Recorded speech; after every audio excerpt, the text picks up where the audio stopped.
الحمد لله رب العالمين والصلاة والسلام على سيد الأمين أما بعد أعوذ بالله من الشيطان الرجيم بسم الله الرحمن الرحيم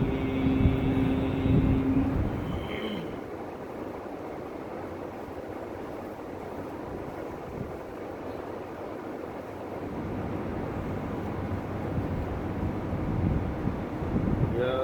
أيها الذين آمنوا لا تكونوا كالذين كفروا وقالوا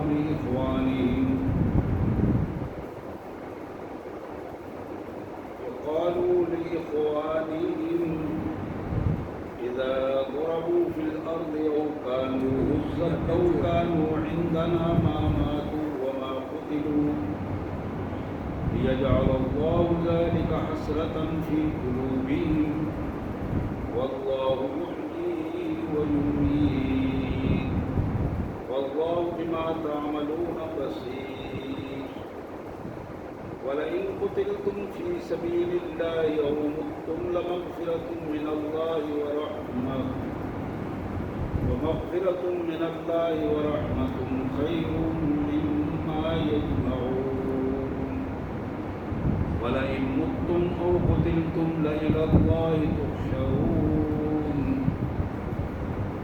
فبما رحمة من الله لنت لهم ولو كنت فظا غليظ القلب لانفضوا من حولك فاعف عنهم واستغفر لهم وشاورهم في الأمر فإذا عزمت فتوكل على الله إن الله يحب المتوكلين إن ينصركم الله فلا غالب لكم وإن يخذلكم فمن ذا الذي ينصركم من بعده وعلى الله فليتوكل المؤمنون آمنت بالله صدق الله العظيم اللهم صل على سيدنا ومولانا محمد وعلى آل سيدنا ومولانا محمد وبارك وسلم اللهم صل على جميع الأنبياء والمرسلين وعلى الملائكة المقربين وعلى سائر الصحابة والتابعين وعلى عباد الله الصالحين اللہ کے پاک کلام قرآن مجید میں یہ چوتھا پارہ ہے اور سورہ آل عمران کی یہ بڑی اہم آیات ہیں جو آج کا ہمارا موضوع ہے۔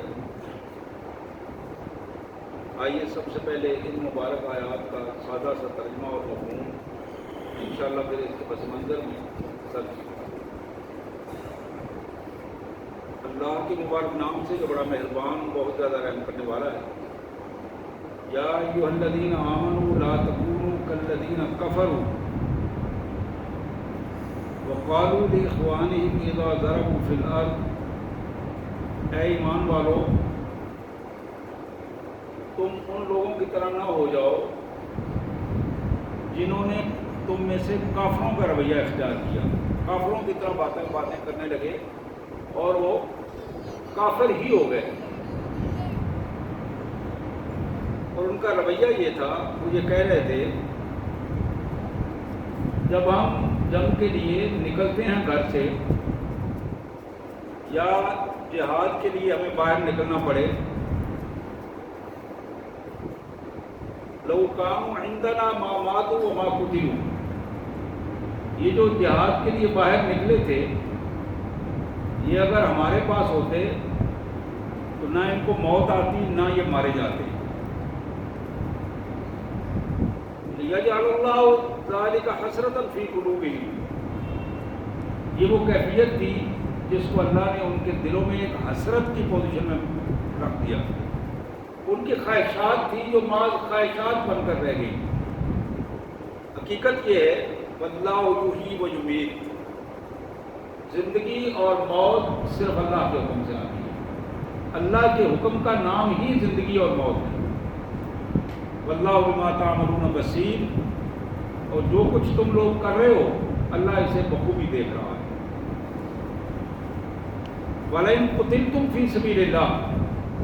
اور مُتْتُمْ اگر تمہیں اللہ کی راہ میں موت آ جائے،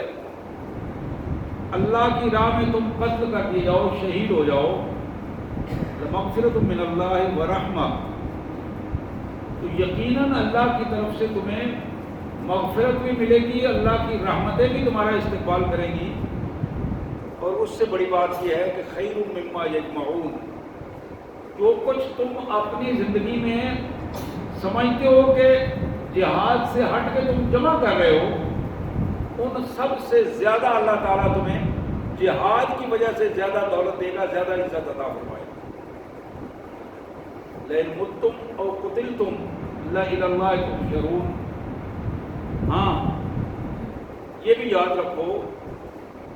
تمہیں گھر بیٹھے ہوئے موت آ جائے یا میدان جہاد میں تم قتل کر دیے جاؤ، تو یہ بات طے ہے ہر صورت میں ہر انسان کو حشر کے دن اپنے مالک کے حضور پیش ہونا ہے. فَبِمَا رَحْمَةٍ مِّنَ اللَّهِ لِنتَ لَهُمْ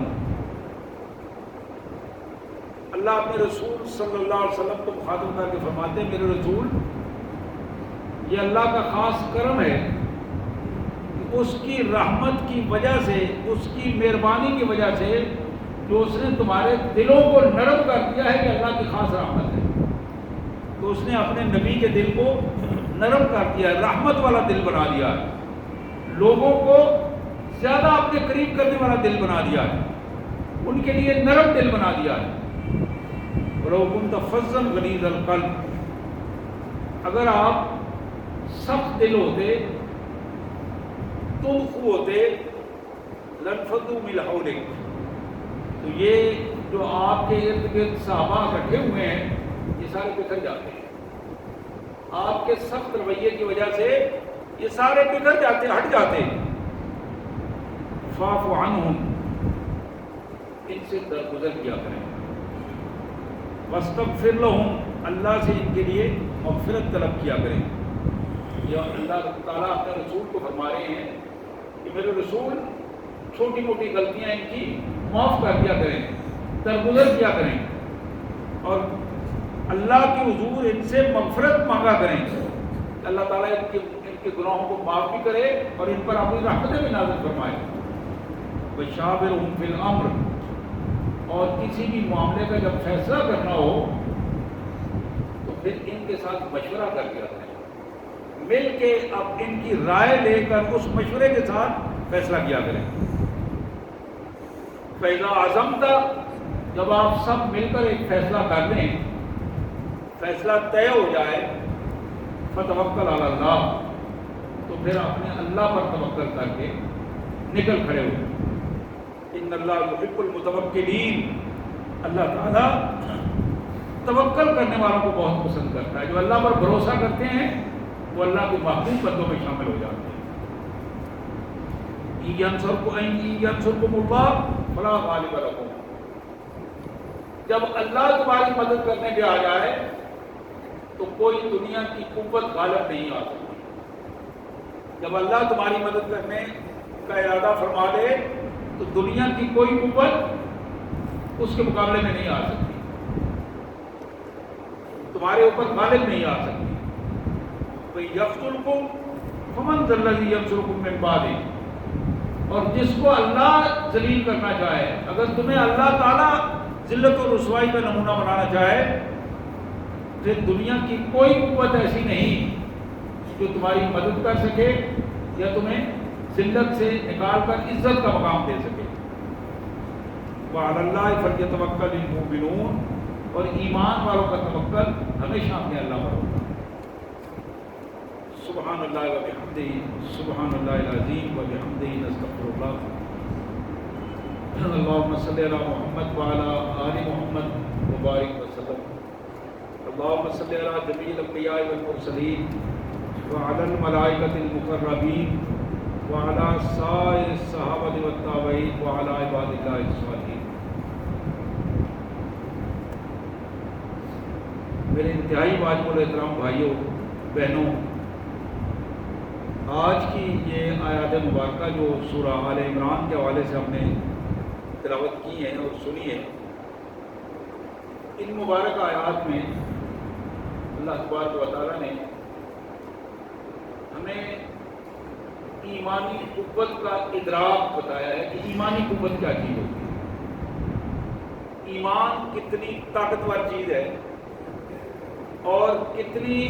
کمزور چیزوں کو وہ طاقتور بنا دیتا ہے جب آتا ہے۔ کمزور انسان کو طاقتور بنا دیتا ہے، کمزور قوموں کو جب ایمان آتا ہے تو وہ قوموں کو طاقتور بنا دیتا ہے، کمزور قبیلوں کو طاقتور بنا دیتا ہے، کمزور حکومتوں کو طاقتور بنا دیتا ہے۔ جب غیرت ایمانی ان میں آتی ہے تو وہ بڑے بڑے طوفانوں کے سامنے کھڑے ہو جاتے ہیں۔ یہ وہ بنیادی پیغام ہے جو اللہ تبارک و تعالیٰ کی طرف سے ان آیات میں ہمارے سامنے رکھا گیا۔ نبی رحمت صلی اللہ علیہ وآلہ وسلم نے ارشاد فرمایا کہ لوگوں یاد رکھو الجہاد ماضٍ الی یوم القیامہ، جہاد قیامت تک جاری رہے گا۔ کسی انصاف پسند حکمران کا انصاف یا کسی ظالم حکمران کا ظلم دونوں صورتوں میں سے ختم نہیں کر سکیں گے۔ یہ ذرا بڑا کمال قسم کا جملہ ہے۔ انصاف ہوگا جہاں انصاف ہو رہا ہے تو تب بھی جہاد جاری رہے گا، اور یہ جہاد اللہ کے دشمنوں کی، اللہ کے نظام کو کے راستے میں رکاوٹ بننے والوں کے خلاف مسلسل جہاد جاری رہے گا۔ پھر فرمایا کہ یہ انصاف والا سلسلہ موجود ہو پھر بھی رہے، اور اگر ظلم ہو تو ظلم کے خلاف تو اسے جاری رہنا ہی ہے۔ اور پھر نبی محترم صلی اللہ علیہ وسلم نے فرمایا جس شخص نے زندگی میں کبھی جہاد کی تمنا نہیں کی، خواہش نہیں کی، اللہ مجھے موقع دے تو میں اللہ کے دشمنوں کے خلاف صف آرائی میں شامل ہو جاؤں، میں اللہ کے دشمنوں کے خلاف کھڑا ہوں، باطل کی آنکھوں میں آنکھیں ڈال کر دیکھوں۔ کسی بندے نے شہادت کی تمنا نہیں کی، جہاد کی لڑائی کی تمنا نہیں کی، حضور نے فرمایا کہ اس نے اپنے دل میں اس کی بات بھی نہیں کی۔ بندہ دل ہی دل میں بات کرتا ہے کہ میں یہ کام کروں گا، از حد خواہش ہوتی ہے اس کی۔ آپ نے فرمایا کہ وہ بندہ یہودی ہو کر مرے یا عیسائی ہو کر مرے، ہمیں اس کی کوئی پرواہ نہیں، وہ میری امت سے نہیں۔ مسلمان کی خواہشات میں، مسلمان کی ترجیحات میں ایک اہم ترین ترجیح یہ ہے کہ وہ حزب اللہ، اللہ کی جو پارٹی ہے اس کو حزب اللہ قرآن نے کہا ہے، وہ ہمیشہ حزب اللہ کے ساتھ کھڑا ہوتا ہے، اللہ والوں کے ساتھ کھڑا ہوتا ہے، سچے لوگوں کے ساتھ کھڑا ہوتا ہے، پاک کردار لوگوں کے ساتھ کھڑا ہوتا ہے، اور اس کی پوری کی پوری قوت، پوری کی پوری صلاحیتیں صرف ہوتی ہیں اس بات کے لیے کہ وہ اپنے آپ کو اللہ اور اللہ کے ماننے والے ان کے سامنے ان کے ساتھ کھڑا ہو جائے۔ اس کیفیت کو رسول اللہ صلی اللہ علیہ وسلم نے اس انداز میں بھی ارشاد فرمایا کہ مقبرت قدم عبد فی سبیل اللہ فتمسہ النار، جس بندے کے قدم اللہ کی راہ میں چلتے ہوئے گرد آلود ہو گئے، غبار آلود ہو گئے،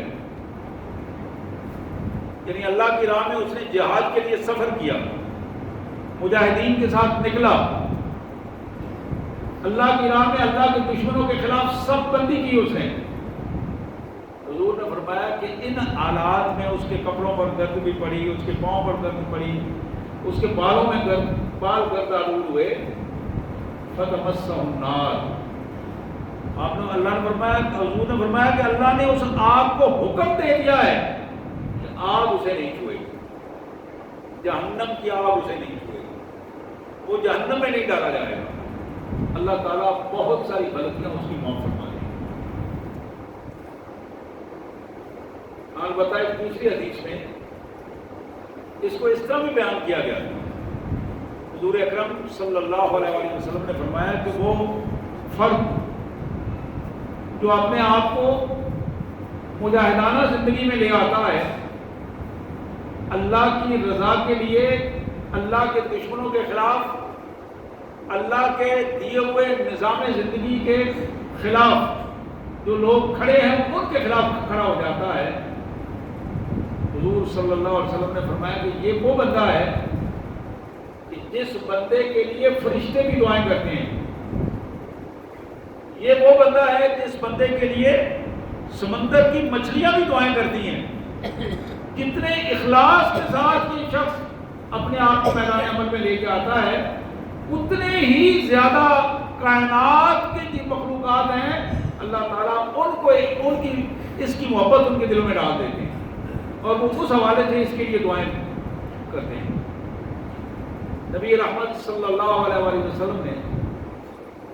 ان مجاہدین کے لیے یہاں دنیا میں بھی اور آخرت میں بھی اس حوالے سے بڑی اہمیت کی کیفیت بیان فرمائی۔ رسول اللہ صلی اللہ علیہ وسلم نے فرمایا، بخاری کی حدیث ہے،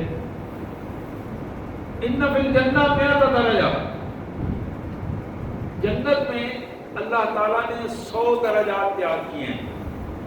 یہ درجات سے مراد ایک سٹیپ میں آگے جو بڑا درجہ بنتا ہے، جو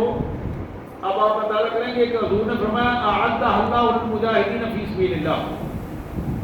ان 100 کے 100 درجات کو اللہ نے ان لوگوں کے لیے تیار کیا ہے جو لوگ اللہ کے دشمنوں کے خلاف کھڑے ہوتے ہیں، اللہ کے دین کے دشمنوں کے خلاف کھڑے ہوتے ہیں، جو لوگ مجاہدین ہیں اور جہاد کی نیت سے اپنے آپ کو مخلص اور خالص کر کے میدان عمل میں پیش کر دیتے ہیں، انہیں نہ اپنی جان کی پرواہ ہے، نہ مال کی پرواہ ہے، نہ عزت کی پرواہ ہے، جان مال عزت اللہ اللہ شریک کے لیے لگانے کے لیے کھڑے ہو جاتے ہیں۔ اس پوزیشن میں جب وہ کھڑے ہوتے ہیں، اللہ کے رسول نے فرمایا کہ اللہ نے ان کے لیے جنت میں ایک خاص جنت اسپیشل تیار کی ہے، اس کے 100 بڑے بڑے محلہ جات جو بڑے بڑے گاؤں محلے بنائے ہیں، ان میں 100 درجات جن کو صرف مجاہدین کے لیے تیار کیا گیا ہے، دوسرا وہاں نہیں جا سکے گا۔ ما بین الدرجتین کما بین السماء والارض، ایک سٹیپ اتنا بڑا ہوگا جو زمین اور آسمان کے درمیان فاصلہ ہے، اتنا بڑا سٹیپ ہوگا، اتنا بڑا علاقہ ہوگا جو مجاہدین کے لیے اللہ تبارک و تعالیٰ نے وقف کر دیا ہوگا۔ اسی طرح محمد کریم رؤوف الرحیم صلی اللہ علیہ وسلم نے اپنی مدنی زندگی میں جس چیز کا آغاز کیا تھا وہ یہی بنیادی چیز تھی، جس چیز کی تیاری مکی زندگی میں کی، 12-13 سال مسلسل ذہن سازی فرمائی مکی زندگی میں، وہاں عملی زندگی میں ایک ریاست ترتیب دی، اور اس ریاست کا آغاز اگرچہ دفاعی جنگ سے ہوا، بدر کی جنگ دفاعی جنگ تھی، مسلط شدہ جنگ تھی، 300 میل دور سے کافر اس لیے وہاں نیت کر کے آئے کہ ان کو آپ مٹا دیں گے، اسی کاز کو وہ ایک دوسرے کو بتا کے آئے تھے، آؤ وہاں مدینے میں ہمارے جو بھاگ کر گئے نعوذ باللہ ان کو ہم جا کے مٹا دیں گے، مدینے کی قصبے کو ختم کر دیں گے۔ آج بھی اسی رنگ میں، عملی زندگی میں اسی رنگ میں، اسی کیفیت میں، جس طرح مدینے کی اسلامی ریاست کا ایک حصہ یہودیوں پہ مشتمل تھا اور یہودی قبائل نے وہاں اس کو گھیرا ہوا تھا، وہاں رسول کائنات صلی اللہ علیہ وسلم نے جب اسلامی ریاست قائم فرمائی، اس کے نتیجے میں یہود زیر دست ہو گئے۔ ایک وقت وہ تھا کہ وہ اپنے آپ کو اپگریڈ بنانے کے لیے کام کر رہے تھے، اپنا ہاتھ اوپر رکھنے کے لیے کوشش کر رہے تھے کہ اس پوری ریاست میں اپنے آپ کو بلند تر رکھا جائے، حاکم بنایا جائے. لیکن اللہ کا فیصلہ یہ تھا کہ اللہ اپنے رسول کو غالب کرنا چاہتا تھا، اور اللہ نے اپنے رسول صلی اللہ علیہ وسلم کو وہاں غالب کیا. یہاں جس کا میں ذکر کر رہا تھا، آج جہاں پوری دنیا میں ایک ایسی جنگ کا آغاز ہو گیا ہے، اس جنگ کو یہاں بیٹھے تو آپ تو معمولی انداز میں لے رہے ہیں، سمجھدار لوگ تو بڑی دور تک اس کو دیکھ رہے ہیں، لیکن عام آدمی اس سے کوئی اپنا تعلق محسوس نہیں کرتا. کہتے ہیں کہ وہ ان کی جنگ ہے، وہ عربوں کا معاملہ ہے، وہ ہمارا ان سے کیا تعلق ہے، یہ خبروں میں چکر آتے رہتے ہیں. لیکن حضور صلی اللہ علیہ وسلم نے فرمایا، یہ بھی سیاست کا حدیث ہے جو بیان کر رہا ہوں، کہ ایمان والوں یہ یاد رکھو، اگر کسی ایمان والے بندے کا ایک دن اور رات اس پوزیشن میں گزر جائے کہ اسے دنیا میں بسنے والے مسلمانوں کا حال معلوم نہ ہو، تو اسے اپنے ایمان کی فکر کرنی چاہیے. اسے اپنے ایمان کی فکر کرنی چاہیے کہ وہ ایماندار ہے بھی کہ نہیں ہے. اس کو دوسرے مسلمانوں کا فکر ہی نہیں ہے، اندازہ ہی نہیں ہے کہ وہ کس حالت میں ہے. آج فلسطین کے سابق وزیر اعظم اسماعیل ہنیہ ہوں یا خالد مشر ہوں یا دوسرے بڑے بڑے ان کے رہنما جو ہیں، انہوں نے کھل کے امت مسلمہ کو دعوت دی ہے، نام لے کر دعوت دی ہے، کھل کے دعوت دی ہے کہ امت مسلمہ اٹھے اور اپنے قبلہ اول کی حفاظت کے لیے اپنا زور لگا کے فلسطین کی سرحدوں تک آؤ، اپنے آپ کو سامنے لے کے آؤ، تاکہ دنیا کو پتہ چلے آج عیسائیت پوری کی پوری ان کے عیسائیوں کے پیچھے، یہودیوں کے پیچھے کے کھڑی ہو گئی ہے. وہ عیسائیت امریکہ والی ہو یا برطانیہ والی ہو یا فرانس والی ہو یا جرمن والی ہو، پورا یورپ کسی نہ کسی حوالے سے، مال و دولت کے حوالے سے، جنگی ایلیمنٹس کے حوالے سے اور افرادی قوت کے حوالے سے انہوں نے اپنے آپ کو اکٹھا کر کے الگ اعلان کھلے بندوں کہ ہم اسرائیل کے یہودیوں کے ساتھ کھڑے ہیں، اور انہیں یہ اختیار دیتے ہیں کہ وہ فلسطین کی اینٹ سے اینٹ بجا دیں. یہ الفاظ ہیں امریکہ کے صدر کے، یہ الفاظ ہیں یورپین رہنماؤں کے، کہ وہ لوگ ہیں جو اقوام متحدہ بنا کے بیٹھے ہیں، لیکن اس اقوام متحدہ میں 5 ملکوں کو صرف یہ اختیار دیا گیا فیصلہ کرنے کا، باقی ملک میں انہیں فیصلہ تسلیم کرنا ہے. اور یہی بات تھی جو ترکی کے صدر نے چند دن پہلے، وہ ایک ہفتہ ہوا ہے، چند دن پہلے اس نے یہ بات کہی تھی. یہ بڑی عجیب اس کا بات ہے کہ ملکوں کی تعداد تو 150 سے زیادہ ہو اور فیصلہ کرنے والے صرف 5 ہوں. اس سے بہتر ہے کہ ان 5 کو نکال کر باقی ممالک اپنی اقوام متحدہ الگ بنا لیں، تاکہ الگ سے ایک ایسا فیصلہ کرنے کا فورم موجود ہو جہاں سارے کے سارے لوگوں کی رائے کا احترام کیا جائے. لیکن بات چونکہ یہودیت کے قبضے کی ہے، اس سطح پر یہودیت کے قبضے کی جو کیفیت ہے وہ قبضہ دن بدن ان کی اپنی حرکات کی وجہ سے بڑھتا چلا جا رہا ہے، اور ان کی خواہشات کی وجہ سے قرآن یہ کہتا ہے کہ یہ وہ ظالم لوگ ہیں جو اللہ کے غضب میں ہیں، اللہ کے غضب میں ہیں. وَعَزُّوا عَلَيْكُمُ الْأَنَامِلَ، تمہارے خلاف اپنے یہ انگلیوں کے پورے کاٹتے ہیں چکیاں لگا لگا کے کہ ہمیں موقع ملے اور ہم ان کو رگڑ دیں. ان کی پوزیشن یہ ہے. یہ وہ ظالم لوگ ہیں جو راتوں کو بیٹھ کر مشاورت کرتے ہیں اور پھر پوری دنیا میں فساد اور جنگ و جدل کا ماحول پیدا کر دیتے ہیں. امن انہیں پسند نہیں ہے. امن حکومت انہیں پسند نہیں ہے. اور آپ کے علم میں ہے کہ آج مجموعی طور پر 75 سے 80 سال بیت گئے. 47-48 سے لے کر جب سے پاکستان بنا ہے، پاکستان کے ساتھ ہی یہ اسرائیل بھی وجود میں آیا ہے. اور یہ اس وقت وجود میں آیا تھا، میں پڑھ رہا تھا کہ جب انہیں دنیا میں کوئی جگہ نہیں مل رہی تھی. ہر جگہ پر خود یورپین کنٹریز میں، یورپین ممالک میں انہوں نے جا کے ترلے کیے، منتیں کی کہ ہمارے جہازوں کو جگہ دی جائے اور ہمیں جگہ دی جائے تاکہ ہم پناہ گزین کے طور پر وہاں رہ سکیں. کسی نے جگہ نہیں دی. عیسائیوں نے خود جگہ نہیں دی. یہاں فلسطین میں انہوں نے جگہ مانگی اور جگہ دی گئی. لیکن یہ وہ وقت تھا کہ جب برطانیہ فلسطین پر، اس دور میں برطانیہ کے مقبوضہ علاقوں میں یہ فلسطین بھی ان علاقوں میں شامل ہو گیا. تو بنیادی طور پر یہ جو تھوڑی سی میں نے تفصیل آپ کے سامنے رکھی ہے، اس تفصیل رکھنے کا مطلب یہ ہے کہ عملاً ہماری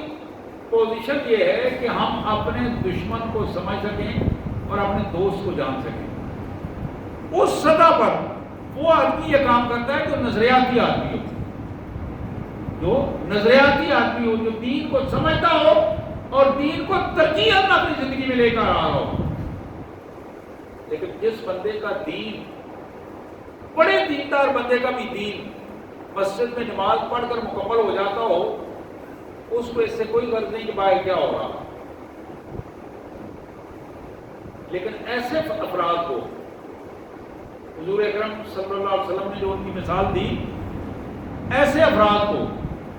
جو نماز پڑھ کر اللہ اللہ کرنے پر ہی اکتفا کر لیں اور اپنی ذاتی اصلاح کے حوالے سے لے کر بیٹھ جائیں.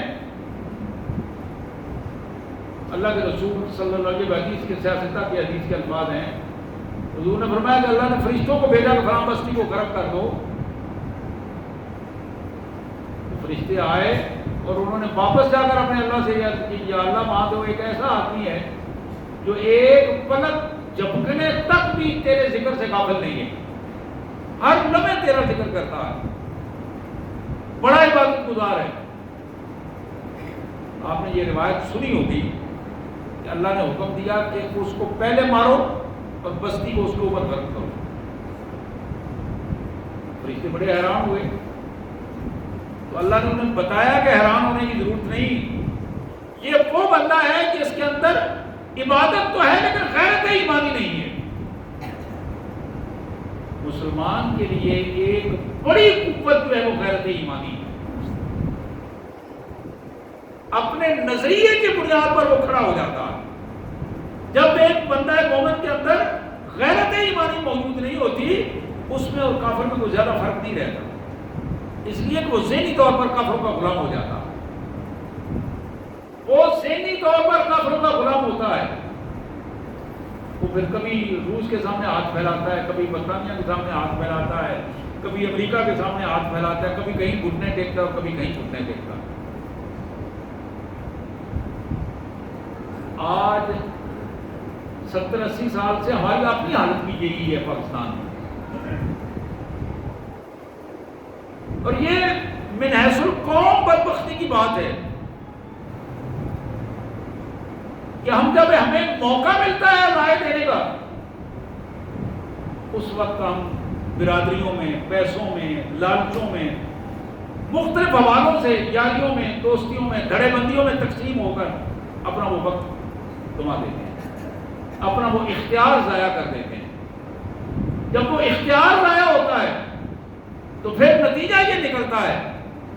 وہ غیر نظریاتی لوگ ہم پر مسلط ہو جاتے ہیں. وہ غیر نظریاتی لوگ کون ہیں؟ جو پیسے کے پتر ہیں، مفادات کے بندے ہیں، تعصبات کے بندے ہیں، تحفظات کے بندے ہیں. ان کا بابا آدم اور ان کا ابا جی امریکہ میں ہوتا ہے، برطانیہ میں ہوتا ہے، وہ پھر رشین غلام ہوتے ہیں. ان کے یہاں لوکل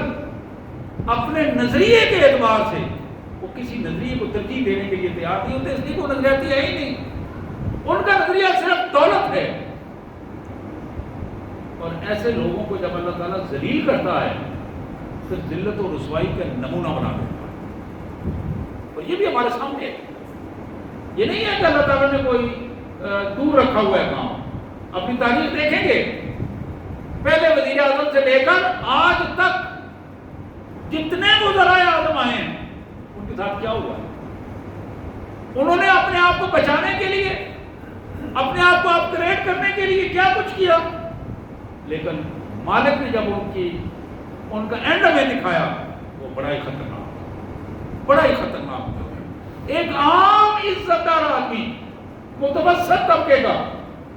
وہ بھی چاہتا ہے کہ جب مجھے موت آئے تو عزت کی موت آئے، ذلت کی موت نہ آئے، لیکن جو صرف پیسے کے اعتبار سے، سٹیٹس کے اعتبار سے اپنے آپ کو بلڈ اپ کرنا چاہتا ہے، بنانا چاہتا ہے اور اوپر لے کے جانا چاہتا ہے، وہ جتنا اوپر لے کے جا رہا ہوتا ہے اللہ کے فرشتوں کی جوتیاں پھر اس کے سر پہ پڑتی ہیں، اتنا ہی وہ زمین میں نصب کر دیا جاتا ہے، زمین میں قارون کی طرح اللہ تبارک و تعالیٰ خزانوں سمیت اسے دفن کر دیتے ہیں۔ تو میں یہ عرض کر رہا تھا کہ بنیادی طور پر ہماری جو ذمہ داریوں میں جو چیز بنتی ہے وہ غیرت ایمانی ہے۔ آج بھی یہ شاید آپ کے بھائیوں کے کسی کے علم میں ہوگا، آج جو فلسطین میں جو ظلم ہو رہا ہے یعنی اس کا نمونہ اس سے پہلے نہیں ملا۔ چھوٹے چھوٹے بچے سینکڑوں کی تعداد میں، ان کی لائنیں لگی ہوئی ہیں، ان کو کفن پہنا کے رکھے ہوئے ہیں۔ پاکستان سے ایک قافلہ وہاں گیا ہے اور وہاں جا کے انہوں نے اپنے ہسپتال بنا دیے ہیں، ہسپتال میں علاج کر رہے ہیں۔ یہ پچھلے 2-3 دن سے انہوں نے اپنا اسٹیبلش کر دیا سلسلہ الخدمت فاؤنڈیشن کے نام سے۔ وہ قافلہ وہاں پہنچ گیا ہے اور یہ میں سمجھتا ہوں کہ یہ پاکستان کے لیے اور اسلام کے لیے اور نظریاتی مسلمانوں کے لیے، غیرت مند مسلمانوں کے لیے ایک بہت بڑی بات ہے۔ دنیا میں جہاں بھی پچھلے سال جب شام میں زلزلہ آیا اور